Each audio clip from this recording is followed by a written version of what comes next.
to see you all and to see so many familiar faces and some new faces as well. So yeah, I'm really excited to talk about an area that I'm really passionate about, and actually getting more and more passionate about as time goes on. And it's really starting to feel to me like this is almost well, yeah, it does feel like this is the deepest work. So I'm really excited to kind of share some of the insights and some of the things that I'm just starting to see and get glimpses of, hopefully to be in service of each of you experiencing and deepening your own practice of mindfulness. So I'm always really conscious when I lead these sessions, especially marketing this one. As I say, I see this as almost the deepest work, this piece of how do we go beyond the thinking mind and get to a place of yeah, inner peace and joy and contentment. I'm always really conscious when I'm writing marketing material for anything like this, or when I'm sitting here, there's almost pressure to go, well, I'm there. Look at me, I'm enlightened. Can you see the kind of light coming down on my head? And I'm already fully in this state. So I guess the first important thing to say is that's not what I'm claiming. I'm not saying that I'm already constantly in a state of joy, inner peace, contentment, fulfillment at all times. But what I have noticed, I've been practicing mindfulness for about 20 years. And the last couple of years, I've come across some teachings and teachers that are really starting to deepen my understanding of mindfulness and what's possible through the kind of deepest level of practice with it. And through that, I'm starting to get some glimpses of that state. And the more that I go down that path, it feels like actually there are some insights that ring true, not just for me, but for clients that I've shared it with. And as I say, for the teachers that I'm following as well. And it seems to be that there's some teachings here that really can take us into a different experience than our normal one. And our normal one is, for most of us, is lost in thought and lost in the kind of craziness of the thinking mind for a lot of time. So I'm not claiming by any stretch that I'm the finished article, but what I'll do is share everything that I'm seeing. And my invitation to you is just to listen and check for resonance. So just see what feels true for you, see what lands, check it in with your own life experience, and then go and play with it out in the world and see again, experiment, see yourself almost like a scientist playing and exploring. And if it feels true and it works, then amazing. And if anything doesn't, then that's perfect. Just leave that side. So a quick overview of where we're going to go together. So if I were to tell you that everything you're looking for lies within you already, so all inner peace, all joy, all love, all fulfillment, all contentment, all those peak states that we're ultimately looking for, if I were to say they are already in you, then I'm guessing that the response that might come back might be something like, I've heard people say that. I've come across that, maybe in spiritual traditions, maybe through yoga, maybe through books or teachings. And it sounds amazing, but that doesn't feel like my daily experience. So how can that be true? If it's in me already, then why the hell is it not my day-to-day experience? So that's the question. That's the piece that we're going to explore together. And we have the option, or you have the option of doing so over 3 sessions. So some of you will have joined up for the whole series. Others, I know some have signed up just for tonight. You'll have the option at the end to join the others if you choose to. But the journey over those 3 sessions, so tonight is going to be looking at that question. So where does inner peace and well-being lie? Spoiler alert, the answer is within us, but we'll explore that and look at, well, how can that be true? And does that resonate with your own experience? Second session is going to be on what I call the dilemma, which is, well, if that's true, then why is that not the experience that we have? What is getting in the way of that being our regular experience moment by moment? And then the third session is going to be all about, well, how do we walk that almost enlightened path? How do we come from that place, connect with it, that well-being, innate well-being that's already in us? And how do we make that just the normal experience of our lives? So that's broadly how the 3 sessions are going to map out. So let's start very quickly, just as I turn my heater down, so forgive me if I disappear out of view. So let's start with where it doesn't lie. So where is our well-being and our inner peace not going to be found? And there's a number of places, and actually it's all the places that we, and by we I mean everyone here, I'm guessing, and also realistically probably pretty much everyone on the planet at this moment in time is searching, and actually it's where we've been told to search. So these are the places that we're going. So the first place is that it doesn't lie in money. So we live in a society that's quite obsessed by money, and money is obviously valuable, quite literally. I'm not going to deny for a second that living in the society that we live in, we need a certain level of income to be able to pay the bills, to be able to put a roof over our heads. That certain base level of income, absolutely. There are studies that show that is very directly correlated with happiness. And if we're below that, if we're below the poverty line, that is going to bring up lots of challenges in our society. And that's going to be a real challenge for us. And if you're thinking Maslow's hierarchy of needs, we're going to be right down at the bottom, struggling for survival. So that is a given. And I completely understand and accept that. And yet, studies show that once we go above a certain level of income, which tends to be around the kind of 40,000, 50,000 pound mark, the correlation between income and happiness just isn't there. It just doesn't exist. There's no correlation, no causal connection there. So it doesn't matter if you suddenly become a millionaire or a billionaire, you might be no happier than someone who's on 40,000. So money is important for our base needs, but actually, as we've all experienced, you know, sometimes I'm sure everyone on this call has had times in their life where money has been flowing pretty well, and there'll be times in that period when it will have felt great and you'd have felt content and happy and, you know, excited and joyful and loving or whatever. And also, I'm guessing that if you rewind in your mind back to that time period, there were also other moments where you didn't feel great, where you still felt stressed, where you still felt worried, not necessarily about the money, but there would have been triggers in your life that were causing you to still get worried, still get concerned. And there may also be times in your life when you reflect back on that you think, well, I didn't have much money then. You know, I was a student, I had virtually no money, but I felt really happy. And there were times when I had no money and I didn't feel happy. So again, there's no causal correlation here. It goes up and it goes down, our sense of well-being, and it's not directly related or correlated to money. The other place where it doesn't lie is stuff, things, possessions.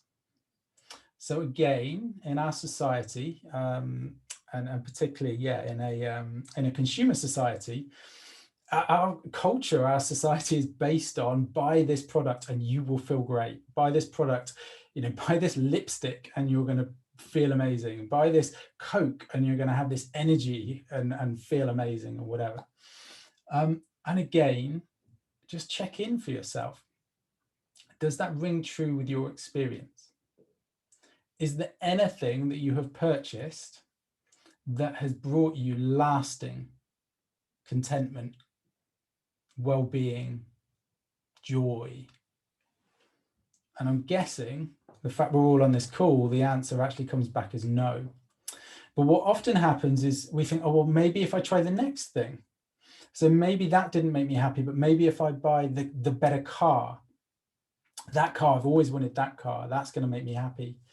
But I remember one of my first coaching clients actually had his dream car, the car he had always dreamt of owning when he was a child, which was a red Ferrari.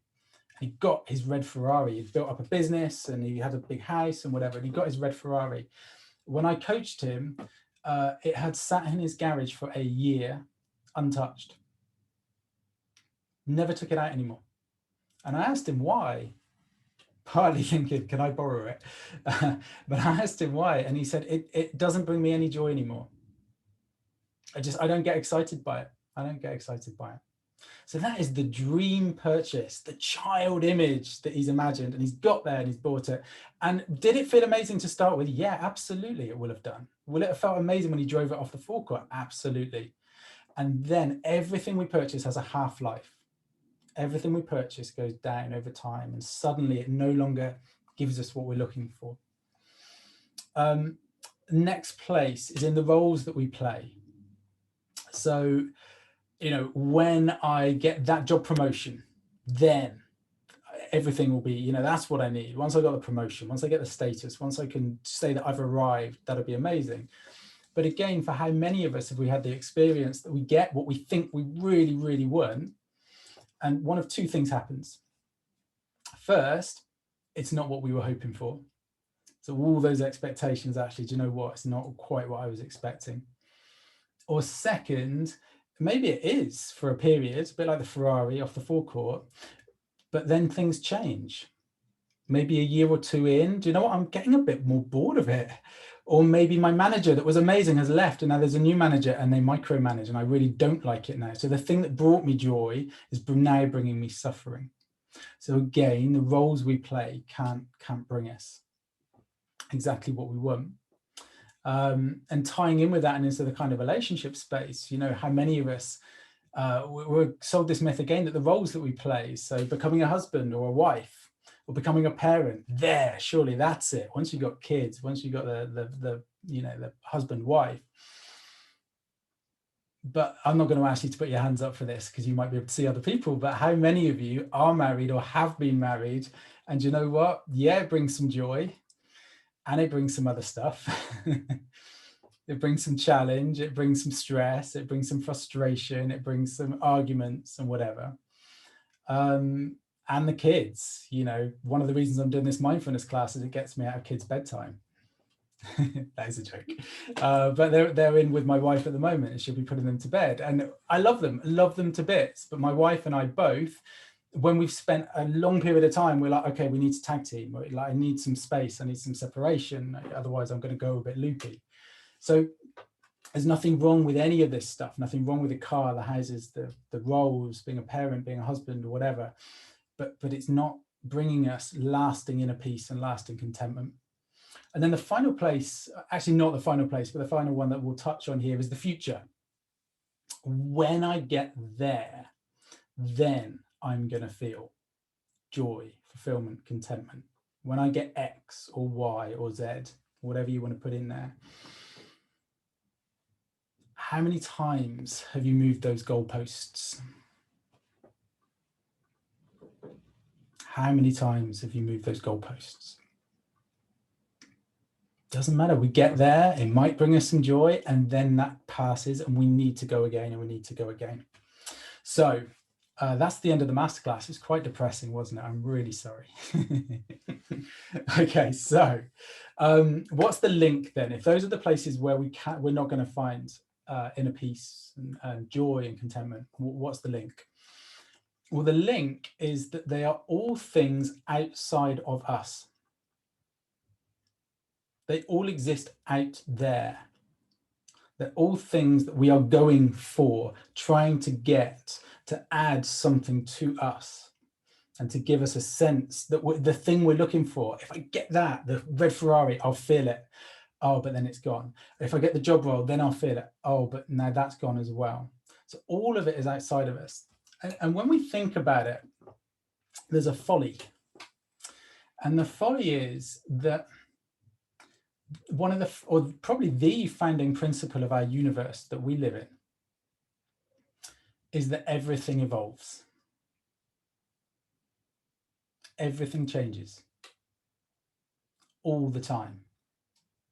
So even on this call, I'm not a scientist, but thousands, I'm guessing, of cells in each of our bodies have changed. So even us, we seem so solid, but we're constantly evolving, constantly changing. And so is everything out there. And we only need to look at the world at the moment to see the pace of change. So if we are anchoring or tethering our inner well-being, our inner peace, our happiness, our joy to something out there that is already changing, the moment you've bought it, it's changing. It's no longer going to be what it was. And everything else around it is changing as well. Then it is no surprise that it passes. It passes. That's the nature. So we're playing what I call the unwinnable game. But because no one's given us the rules of the game, we go again. We think, oh, maybe it's not the Ferrari then. Maybe it needs to be the yacht or whatever else. So what's the alternative then? If those aren't the places, what's the alternative? So the alternative is what every religion and every spiritual tradition and every great teacher that I've come across points to, which is that it is already in us. It's like this illusion of Houdini proportions. We're so absorbed by the world because it's so captivating that we assume that what we're looking for must be out there. So we're searching everywhere in the world, year after year after year. Where is it? Where is it? Where is it? And this Houdini kind of magic act is, it's in us. You know, if your car keys were in your pocket, but you did not believe that you even had a pocket,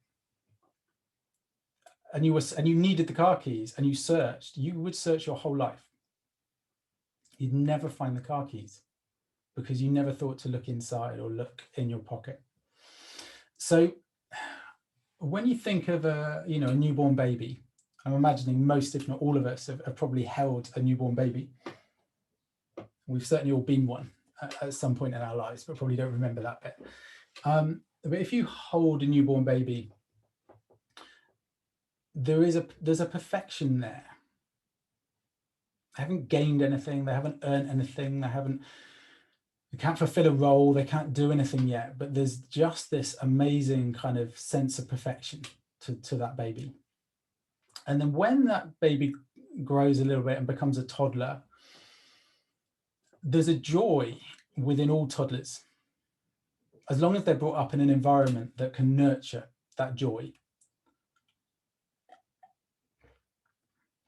There's an inner joy within all toddlers. That, how many times have you seen a toddler get lost in laughter? I mean, lost in it, completely just triggered by something, and that's it. They're just gone. They're completely, like, the joy is just there. And you see them, I don't know, you take them to see the first time they see a rainbow. I did an amazing walk in really muddy, wet conditions with my kids the other day. They're no longer toddlers. Jacob's 8 and 7 is 5, but we did an amazing, like, proper muddy walk over Christmas. And this stunning rainbow came right into the field that we were walking in. And the look of joy and awe, I don't use that word lightly, that look of awe on their face when they saw that, is like, oh my God.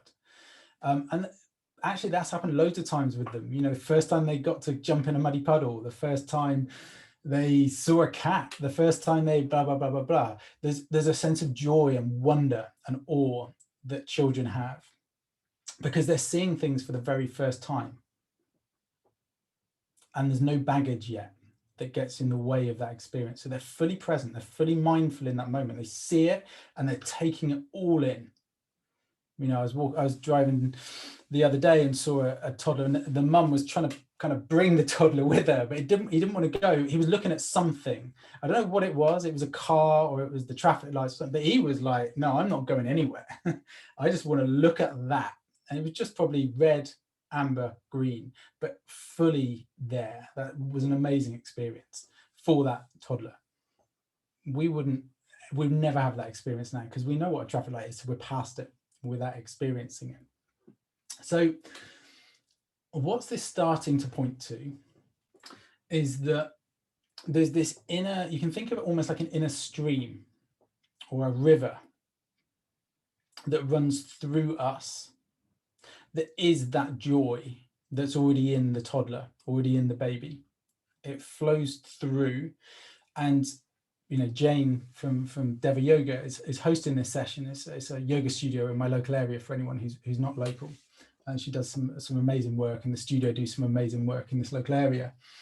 And the kind of founding principle within yoga is, I used to think it was all just about the stretching and the movements and things like that, but actually there are different arms to it, but they all point towards that they're all in service of transcendence, going beyond what we think is real and getting to a place of real stillness and peace and contentment. That's the whole thing, is about getting to this place. And within that yoga tradition, you've probably heard them talk about chakras. So your chakras are your energy centers. We have seven of them in the body. And you can think of this river of inner peace, of life, of energy within yoga called Shakti. You can think of that as a river that's running up and through us. One of the reasons why you do this motion within yoga, you're channeling that energy through you. So the alternative here to going out in the world for everything we think we're looking for, the alternative is that it's already in us, almost like a spring that we cannot be separated from. We're born with it, we die with it, and it's there all the way through our journey. We always have this spring, this river running through us. And again, it's called Shakti, it's called Qi within in China. Within Christianity, you'd call it spirit. You could call it life energy, whatever you want to call it. But this theory, and as I say, I'm just sharing what I'm starting to see. I'm not saying believe a doctrine or believe a thing. All I'm doing is sharing what I'm starting to experience. This theory is that this spring is there and it's constantly flowing and it goes up. And the higher it goes, the higher our states. So if you were, if I was an enlightened master, if you were having this session with an enlightened master, their energy would be right up here. You probably have heard of the third eye. There'd be like energy would be coming out of the third eye and they would be right in the top chakras. The energy that you would get from that person would be pretty profound and an amazing experience. I'm not claiming that I'm up there yet. But what happens is that this river is flowing, this river of energy, this river of life force, but there are boulders that are in our river. So the baby has no boulders. The toddler has very, very few boulders. But as we go through life, innocently and unconsciously, we start to pick up some more boulders, some more things that get in the way of our energy. And then it feels like the energy isn't there. It can literally get to the point where there's so many boulders that it's like there's a dam and there is no water. It's like we're on the other side and we're like, well, there is no river. You know, if we were physically there, you quite easily say, look, there is no water, there's no river. But actually remove the boulders and the flow comes again. So the flow has never stopped and the flow has never tried to stop. It's simply that innocently we've bouldered up the river. And that's what we'll come on to in the next session is, okay, what are those boulders? Where do they come from? How did we put them there without meaning to? And then the third session will be about how do we start to remove the boulders over time so that the energy can just start to flow again. So I appreciate at the moment, so we've gone from what doesn't make sense and doesn't work, and now we're going into a space that I'm imagining probably sounds quite theoretical and a little bit like maybe a bit woo-woo, maybe a bit okay. We're suddenly talking chakras. I don't know about chakras, and we're suddenly talking about enlightened masters or whatever. So let's take it now to your experience and just see what feels true, see what resonates, and just see what insights come up for you. And again, I'm not in any way trying to say this is the truth and you need to follow this. Just check it in with your own experience. So let me ask you now, let me invite you. Actually, let me invite you to close your eyes just for a moment, if you're comfortable doing so. Just take a nice deep breath. And I'd like you to bring to mind a moment in your life, so a moment in your life where you experienced profound peace, joy, or contentment. So it could be any area of your life, but a memory where you go, do you know what? Oh, I wish I could have bottled that, or I wish I could go back there. That was such an amazing experience for me. It felt really magical. I felt so connected. Let me ask you,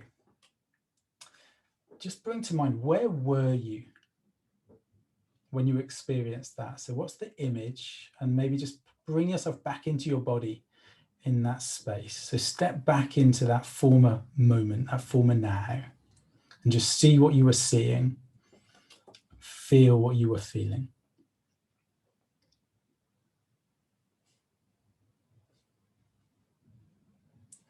And let me ask you, were you resisting in any way where you were?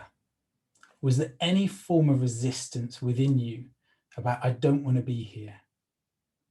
Or actually, was there no resistance at all? You wanted to be exactly where you were? Was there any resistance to what you were doing? Or actually, was what you were doing exactly what you wanted to do in that moment?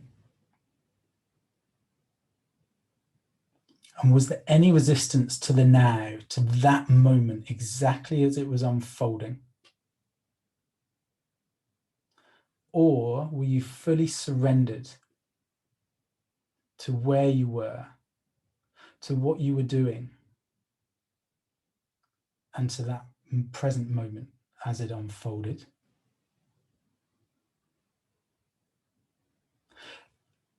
And now let me ask you, were you thinking, were you up in your mind and up in thought? Or were you there as a really fully aware, conscious presence? Were you just allowing life to flow in that moment without thought for that moment as it came in? Okay, and when you're ready, you can begin to open your eyes again.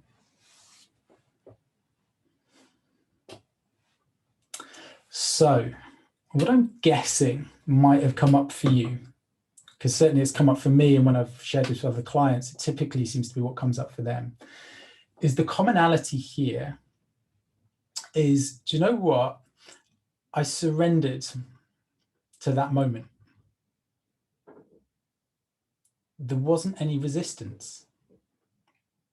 It wasn't like I deliberately surrendered, because maybe I didn't even know what surrender was, but I wanted to be there. I chose to be there. There was no tension between where I was and where I thought I should be. So I was fully present, fully immersed in that moment. And what often also tends to be the commonality is I wasn't up here. I wasn't thinking about. So even if you were somewhere where, I don't know, for some people it's a beautiful sunset, somewhere where they were, but it wasn't, I was thinking about the sunset and comparing it to other sunsets. It might have just been that moment of, whoa, like, wow. Often this moment is when we've just come around a corner and we come across something.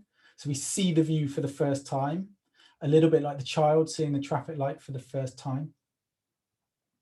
We suddenly just get shocked. We see it fully, but it's often fleeting, because then we start to think about the view and compare it to others. Or worst thing at the moment, get the camera out and let's take a snap straight away. You know, at least stay for at least a second. Give yourself a second before the iPhone comes out. So the commonalities are complete surrender to that moment, to the unfolding of reality, complete awareness, pure awareness. You become the awareness, not thinking. You're behind thought. You're just pure awareness. And yet a complete absence of thought in that moment. Those tend to be the commonalities. And what happens is, when that happens, when we're in that state, it's like the boulders suddenly aren't there for a moment. It's like we get a glimpse of what life would feel like if there were no boulders blocking the energy. that wants to flow through us and is always flowing through us and always trying to flow through us. So we get that momentary glimpse of what it's like to transcend the thinking mind, the past that's blocking us in some way, and we just get back in touch. It's almost like we dip into or drop into the channel, this channel of energy that's flowing through us for a moment, into our internal spring of innate well-being. And it's an amazing experience.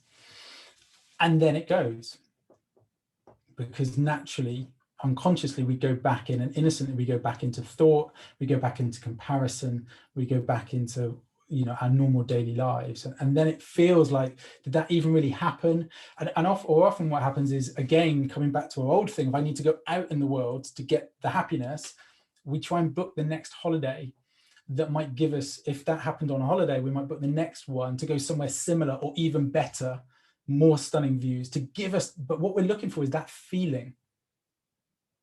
So we innocently start to believe that that feeling lies in the sunset, but it was never in the sunset.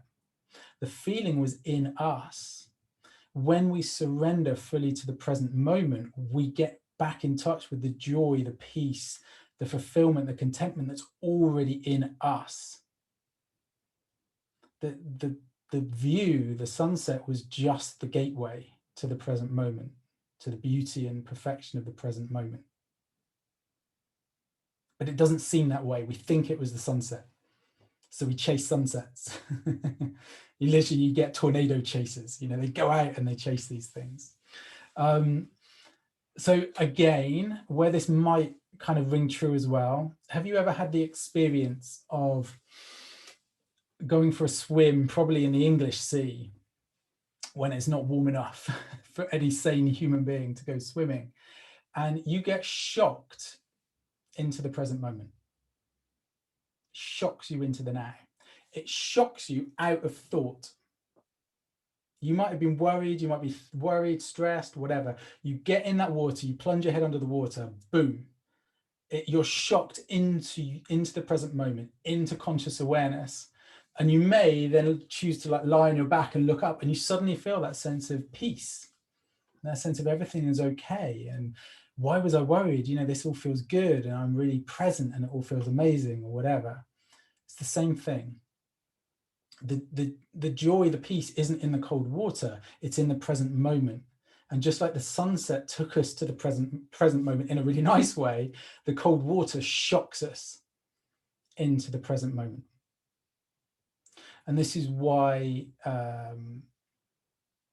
you know, the Alex Honolds of this world climb free solo, you know, no ropes or whatever, because you have to be fully present or you tumble and you die.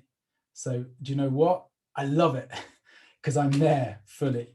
Skydiving, you know, whatever it is. But again, if skydiving were your thing and you've got that sense of, oh my God, freedom, amazing, da, da, da. And then you become a skydive instructor because you think that is the dream job. Give it a couple of years, give it a few hundred skydives, and it's no longer the thing. You need more danger, you need something else, or it seems like you need more danger or more something to take you there again. But the reason is the skydive isn't the thing.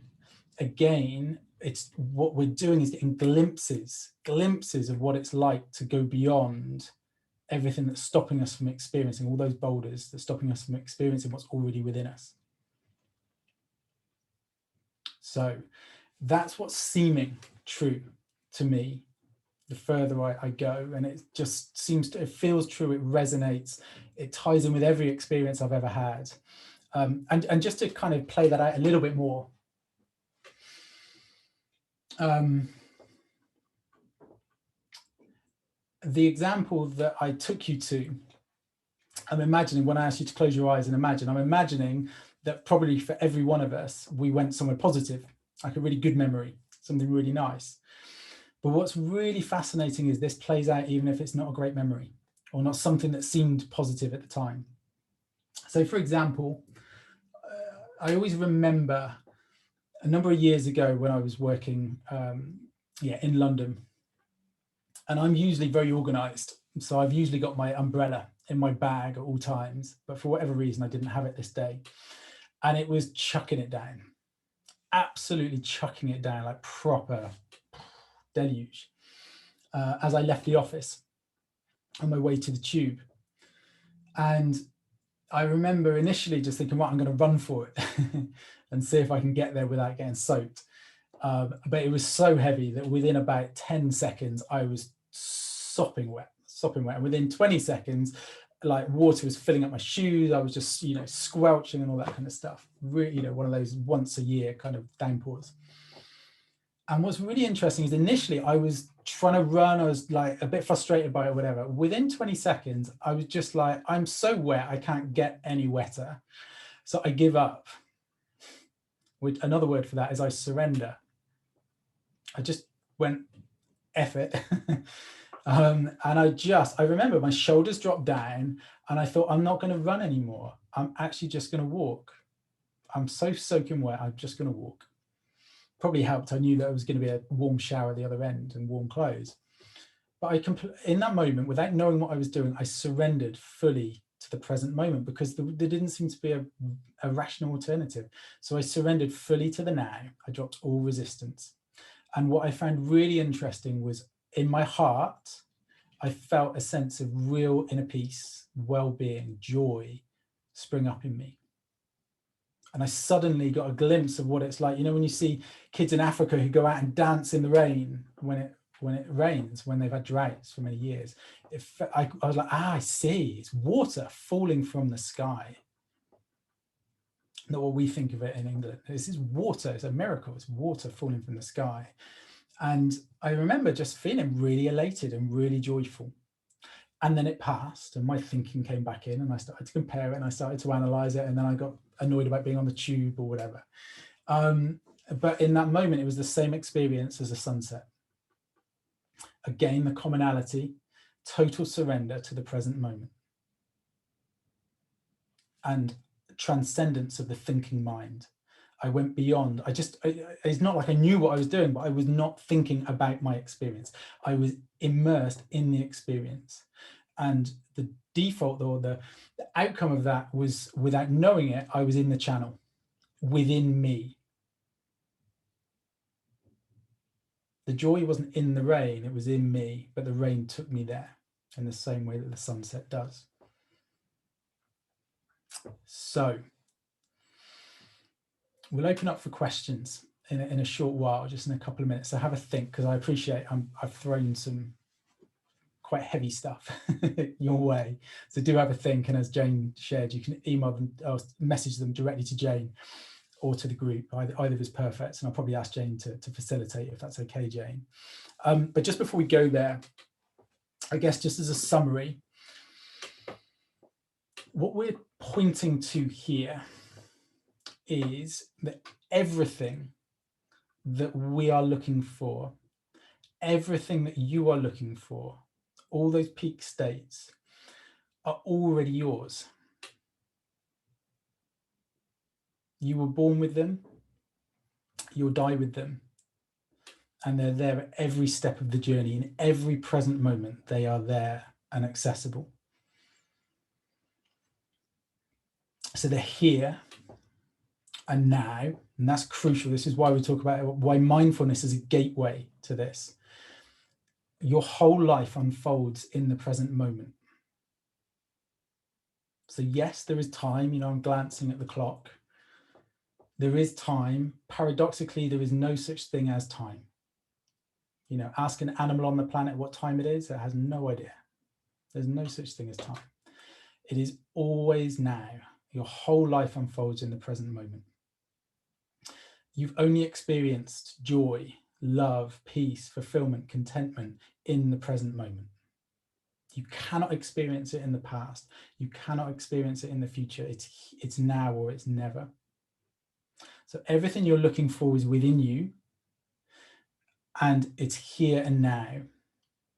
And you're always where you are, and it's always now, which is a good combination if this is, if this is the truth.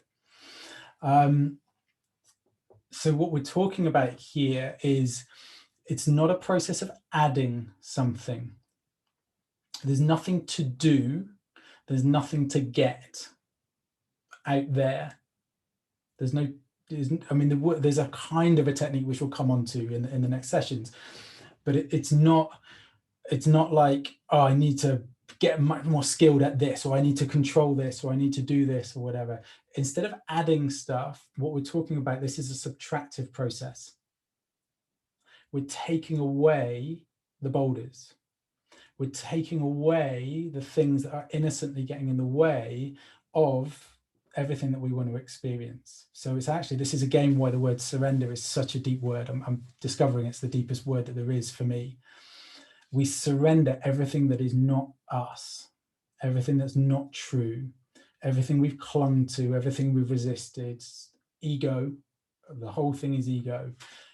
When we transcend, when we let go of, when we surrender ego, then the river can just flow, and that will be our daily experience. And yeah, one of the teachers that I follow in this space, he's called Michael Singer, an amazing teacher. He's got some incredible books and an amazing course. He talks, and I always trust my whatever resonates, and whatever teacher resonates, and it really resonates. He is coming from that place. And he says he just wakes up. He's done a whole lifetime of work of this. His whole life has been about surrender. He says he wakes up feeling so much joy that he doesn't feel like he needs to get out of bed. But he also feels so much excitement about what life has in store for him that he can't wait to get out of bed, which sounds like a pretty good combination for me, and certainly is, that sounds like somewhere to head for. And this is what all spiritual teachers of all ages and religious teachers have all pointed to. Whether I don't follow a particular religion, but if you listen to what Jesus was saying, it's all of this. It's in you. Like the kingdom of heaven is within. It's all these things. All teachers, Buddha, everyone, they've all pointed towards the same piece. And yeah, we'll obviously in the next couple of sessions unpick those pieces. So I think we've probably got 10 minutes for questions, and then we'll close with a guided meditation. So yeah, how do we want to do this? You can either, I guess, message Jane privately, or send something to the group, or if you want to put your hand up and put your webcam, put your speaker on, then that's perfect as well. But Jane, are you happy to facilitate if questions come to you? Yep, sure. You can raise your hand, do your little wavy thing if you want to do a reaction. Or people can just wave at us, smile at us, shout at us, whatever you want to do. And there were no stupid questions. Yes, Sabina, go on. Well, ask a stupid question then. Help everyone else feel comfortable. Well, no okay. Can you hear me okay? Yeah, perfect. Cool. This might be in the next session, so please point me that way if it is. So if the rain took you there, how do you get there without the rain? Yeah, great question. Yes, it is next session, but I'm happy to go there now, because I think sometimes there's something about going over this over and again is so key. I'm really immersing myself in this, listening to as much as I can, because you get it and then you lose it, and then you get it and then you lose it. You buy a little machine that pours water over your head. You bring it everywhere you go. That's it. You get one free if you sign up to all 3 sessions.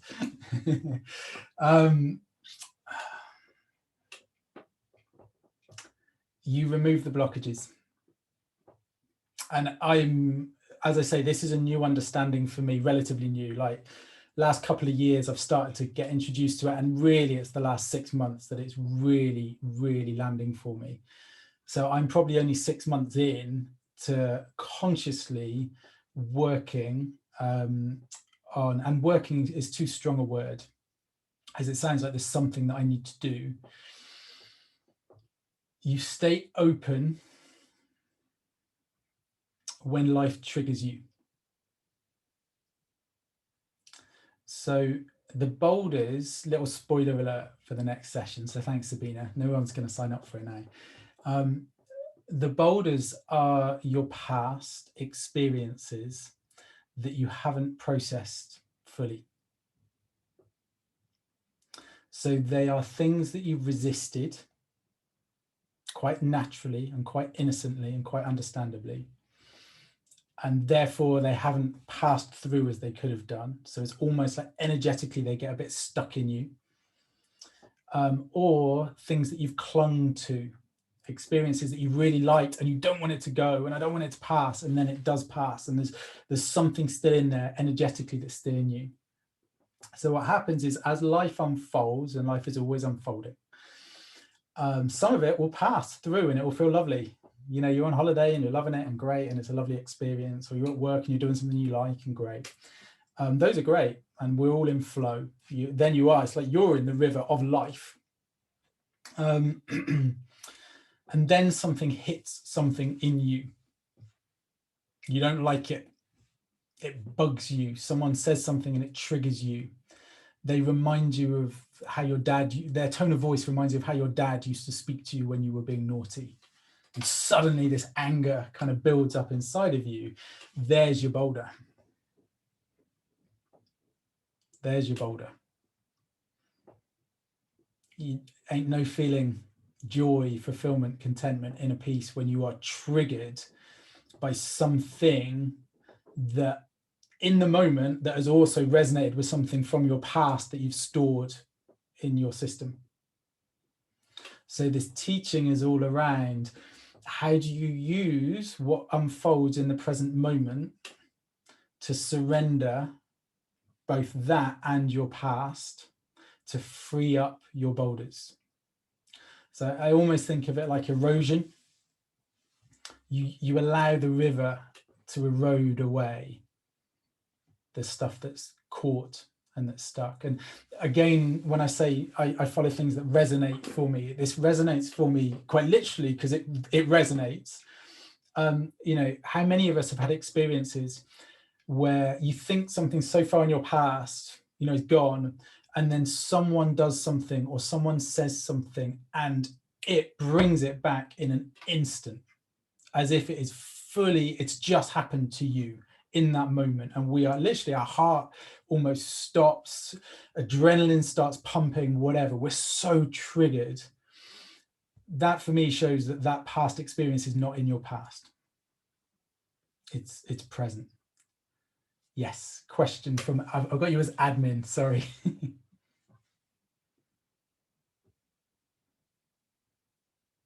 I think you need to can you unmute? You need to unmute yourself. Sorry, yes. Can you hear me? Yeah, sorry, remind me your name? I'm Sezzy. Okay. Thanks, Sezzy. Can you tell me, maybe some of these boulders are protective things from childhood? Maybe something that has scared us, or, you know, we can't advance because it's dangerous, you know, maybe just the protective measures? Yes. Yeah, absolutely. Yeah, I think, yeah, 100%. And that's why I use the word innocent. Yeah. And understandable, completely. If we happen to grow up, I mean, anyone will have that. We all have this stuff. We all have this stuff. Yeah. But if we happen to be unfortunate enough to grow up in a really challenging household where parents, you know, worst case scenario, you've got abusive parents, you are going to be witnessing some stuff that is, you just cannot take in. You need to protect yourself. Your mind will close down. You repress, you resist, you whatever. Yeah.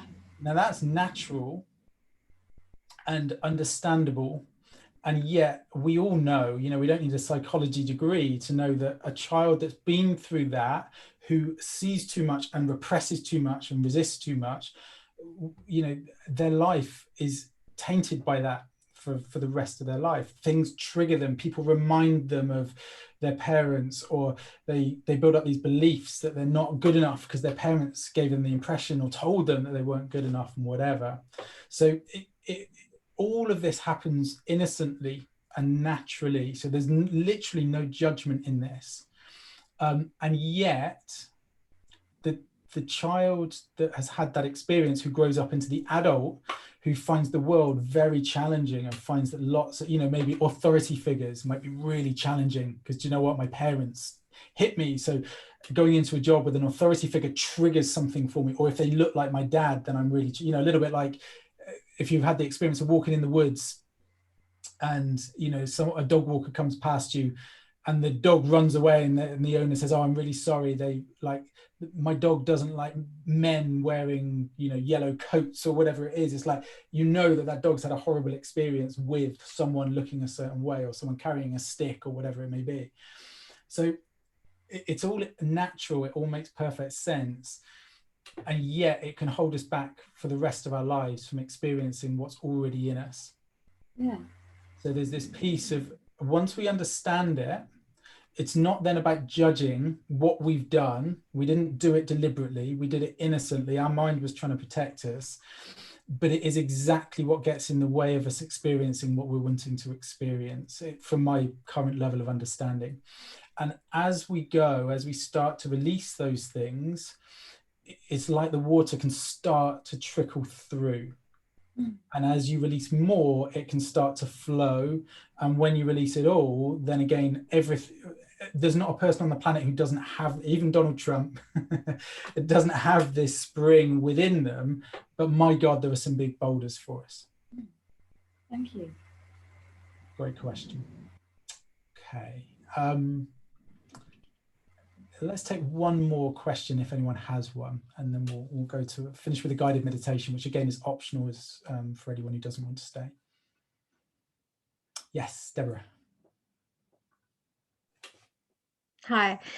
I was just thinking about, my mind keeps going to it. Well, it wasn't originally. I was thinking on a really deep level about all these things, but I keep thinking about education, you know,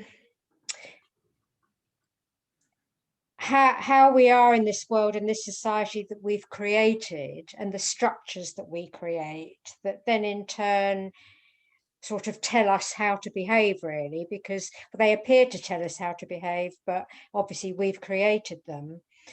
But there seems to be this, there's this wonderful thing about childhood, isn't there, where being in the now seems to be almost understood by parents in some almost unconscious way, that's the joy of it. And we almost have that envy of childhood. But then there comes a point, at a certain point in schooling, when everything changes. And schooling obviously has such a profound effect on us, almost to the same degree as parenting.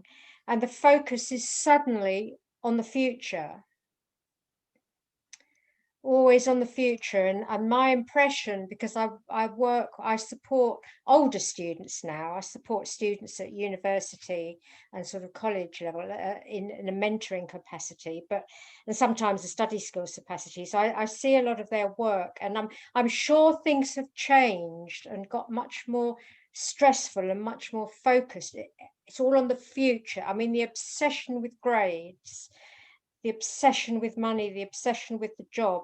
You know, when I studied in my time, which was initially in the 70s, we were much more in the now. There was much more of an element of learning for learning's sake. And it really did balance out much better alongside, okay, yes, we want the qualification. And some people knew what job they wanted, some didn't. But now it's much more focused and pressured, and that seems to start in school. So it just makes me think that all this stuff that we're thinking about here should maybe be embroiled into the educational process more, which is a very easy and glib thing to say, isn't it? Yeah. Fortunately, one of the companies that I do work with, and who a number of people have joined the session, who know me through Ivy House, and we are absolutely working in that space to bring this into education on a big scale. So the vision there is pretty big. So we're hoping we can turn the dial on that stuff. But I think you're absolutely right. Ultimately, future exists in thought. It doesn't exist. You can't go to the future. The future is an imagined future now that you're imagining in the present moment. So there is no such thing as future. So if we're thinking of our future, by definition, we are up in our head and in thought. And by definition, if we're up in our head and in thought, then we are not fully present in the moment and surrendered. So we, at the moment, as I see it in society, we are obsessed by and I used to be as well, obsessed by the thinking mind and by intelligence, which is, it is an incredible tool, but there's the deeper wisdom, and this is why I point back at heart and this energy flow that comes through us. Wisdom is what this planet desperately needs, and it's the balance. When the mind is used in service of wisdom, then it's the most amazing tool in the universe as we know it. When it is used without heart, it's ask Donald Trump again, it's the most dangerous tool that we have. So there's this piece here of we need to get in touch with this, but innocently we think the answer is up here, and we're so blocked down here that we can't even feel anything else. So again, there's no judgment here, but I echo your sentiments completely. So I promised that we would close with a guided meditation, and now it feels like a good time, but thank you for all of those questions, really amazing. So I invite you to, if you're not already, just make sure you're seated really nice and comfortably. My invitation is, if possible, where you're sitting. It's fine if you're crossing legs or lying down if you're choosing to, but otherwise position your feet so they're nice and even on the floor. You feel nice and grounded. And with your posture, you just want an element of straightness. It helps to keep you alert, but also an element of softness as well. So you don't need to be feeling really rigid. And just take a couple of nice, still with your eyes open for the minute, just take a couple of nice deep breaths. Just looking into the middle distance and allowing your body to relax. And actually allowing, we'll have been spending a lot of time up here naturally. So as you take your breaths, imagine with your in-breath and your out-breath, with your exhale, imagine that your consciousness is starting to just drop down into the body.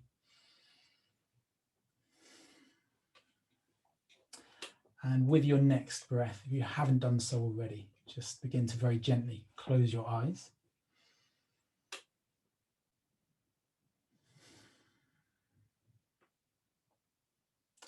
And initially, there's nothing to do.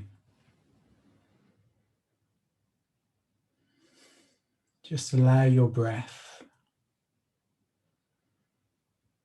to flow in and out of your body.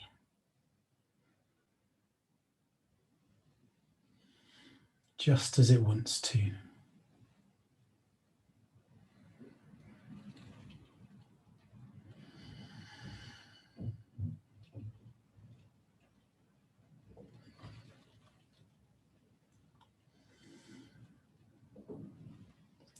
With each out breath, imagine that all stress, all tension, all anxiety, all fear, all worry,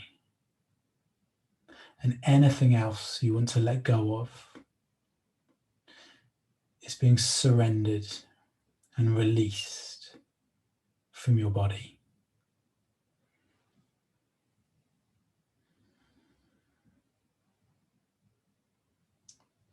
And with each inhale, imagine that peace and stillness and presence is flowing in.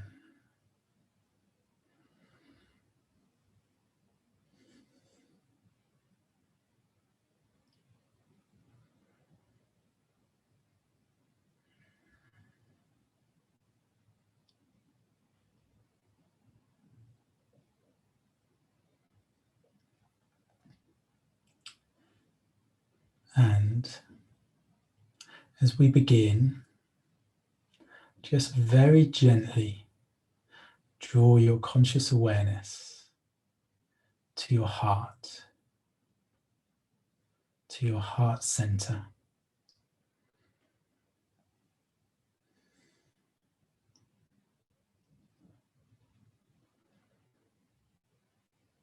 And just notice the gentle rise and fall of your chest as you breathe in and out.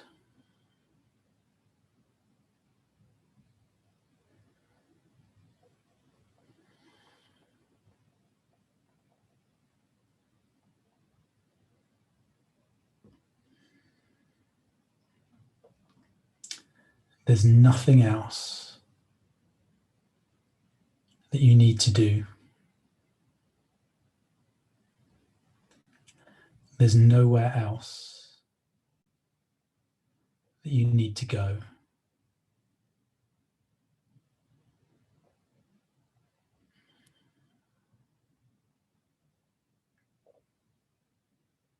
Your only intention is to surrender fully and completely to the perfection of this present moment.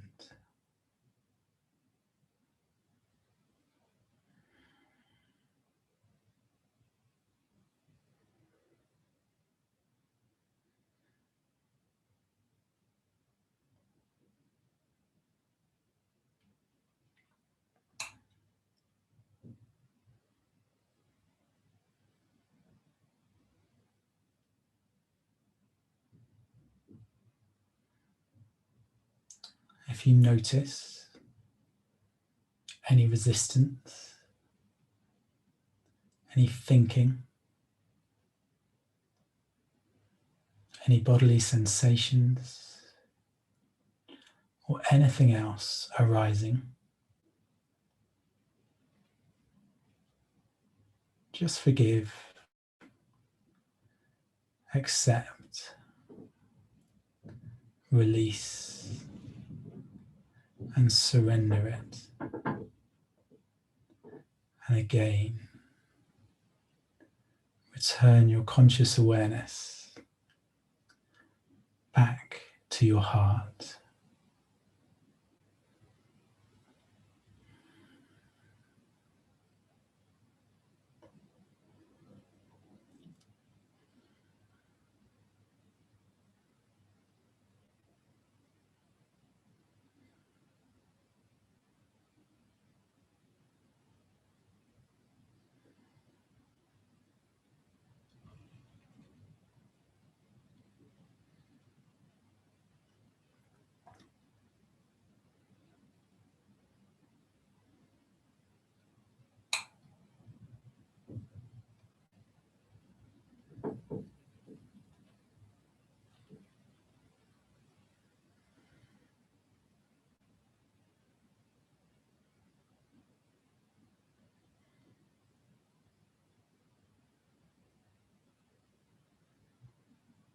Again, if any resistance, any thinking,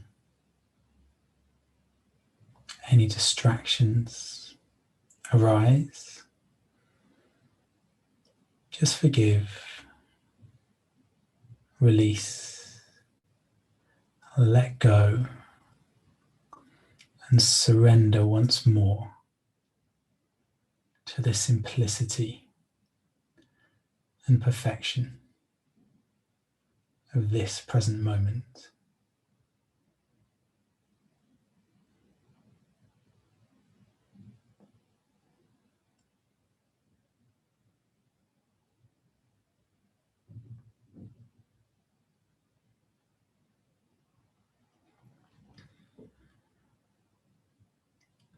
Can you sense that this is the only place inner peace can ever really be found?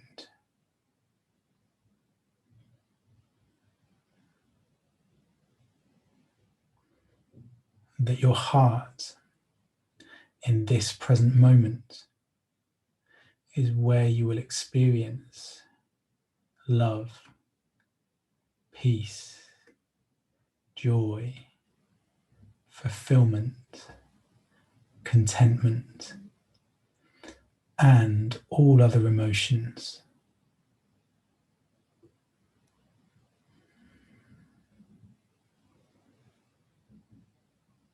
Can you sense you don't have to go anywhere, do anything, or be anyone to access who you already are at the very deepest level?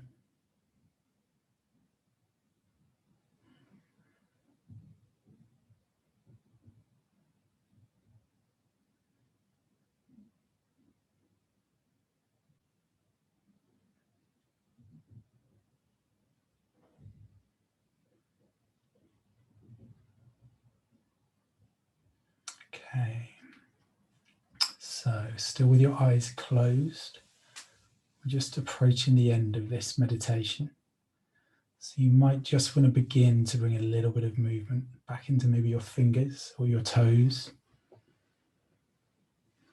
I want to take a couple of deeper breaths and begin to bring a bit of maybe rolling your shoulders or moving your arms, a bit of movement back into your body. And when you feel ready, you can very gently begin to open your eyes again.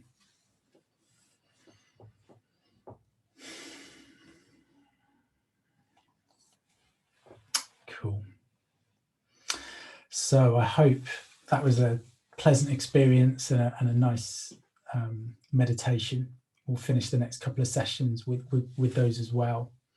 And yeah, as I say, so next session, if you're signed up or if you're wanting to, the next session is going to be looking at those boulders. What are they? Where did they come from? How do they get in the way? And how do we start to remove them? And then the final session will be about, okay, well, how do we take everything we know and how do we make that into our way of life? Again, a journey that I see myself on, not at the finish point by any stretch, but loving the journey so far.